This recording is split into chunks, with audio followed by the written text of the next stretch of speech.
आज Doubtnut app download करें। Doubtnut पर अपने सभी गणित, रसायन विज्ञान, भौतिक विज्ञान और जीव विज्ञान के डाउट्स का करो सफाया। बस प्रश्न की फोटो खींचो, एक ही प्रश्न को क्रॉप करो और तुरंत वीडियो सोल्यूशन पाओ।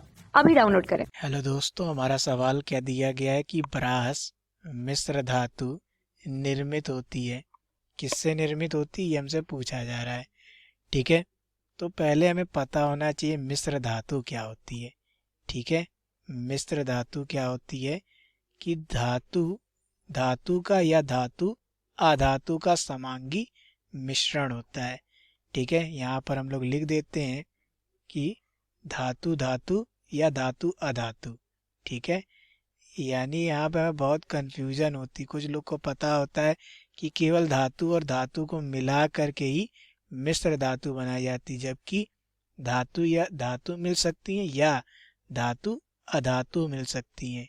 ठीक है, तो इनके समांगी मिश्रण को, किसके, इन दोनों के समांगी मिश्रण को या तो धातु धातु मिली हो या धातु अधातु मिली हो। ठीक है, तो इनके समांगी मिश्रण को हम लोग क्या कहते हैं, मिश्र धातु कहते हैं। ठीक है, तो ये हो गई हमारी परिभाषा। ये भी पूछा जा सकता है तो ये याद होना चाहिए। ठीक है, तो इनके समांगी मिश्रण को हम लोग मिश्र धातु कहते हैं। ठीक है, अब बात आती है ब्रास की। ठीक है, ब्रास को हिंदी में कहते हैं पीतल। ठीक है, पीतल कहते हैं। तो जो ब्रास होता है, पीतल जो होता है, वो किससे मिल करके बना होता है, कॉपर और जिंक से मिल करके बना होता है। ठीक है, कॉपर और जिंक से मिल करके बना होता है। ये हमने जगह क्यों छोड़ दी है, यहाँ पर कभी कभी पूछ लेता है कि कॉपर का कितना प्रतिशत होता है और जिंक का कितना प्रतिशत होता है। तो कॉपर का लगभग 80% होता है और जिंक का लगभग 20% होता है। ठीक है, तो यहाँ पर कई बार ये पूछता है कि किससे मिल करके बना है और उनका प्रतिशत क्या है, तो ये भी हमारा उत्तर पता चल जाएगा। कई बार क्या होता है, इसके उपयोग भी पूछे जाते हैं। ठीक है, तो उपयोग क्या होता है इसका, ब्रास का या पीतल का, बर्तन बनाने में।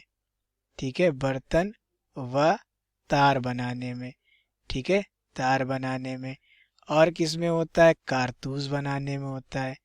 ठीक है, कारतूस में भी क्या होता है, पीतल का या क्या ब्रास का इस्तेमाल किया जाता है कारतूस बनाने में। ठीक है, और किस में किया जाता है, मशीनों में किया जाता है। ठीक है, तो ये उपयोग भी हम लोग लिख सकते हैं। तो यहाँ पर हमने ब्रास के बारे में कई चीज़ें जानी थी। ब्रास को पीतल कहते हैं, ये कॉपर और जिंक से मिलकर बना होता है। कॉपर का प्रतिशत 80 होता है, जिंक का 20 होता है। और पीतल का जो कार्य होता है या उपयोग जो होता है वो बर्तन व तार बनाने में होता है, कारतूस बनाने में होता है। ठीक है, तो यहाँ पर हमसे पूछा क्या गया था, ब्रास मिश्र धातु निर्मित होता है, किससे होता है, कॉपर और जिंक से। यानी विकल्प हमारा कौन सा से हो जाएगा, विकल्प नंबर डी। ठीक है, यही हमारे प्रश्न का सही उत्तर है। Thank you. कक्षा 6 से 12वीं से लेकर नीट, IIT, JEE वो एडवांस के लेवल तक 1 करोड़ से ज्यादा छात्रों का भरोसा। आज ही डाउनलोड करें डाउटनेट ऐप या व्हाट्सएप करें अपने सारे डाउट्स 8400 400 400 पर।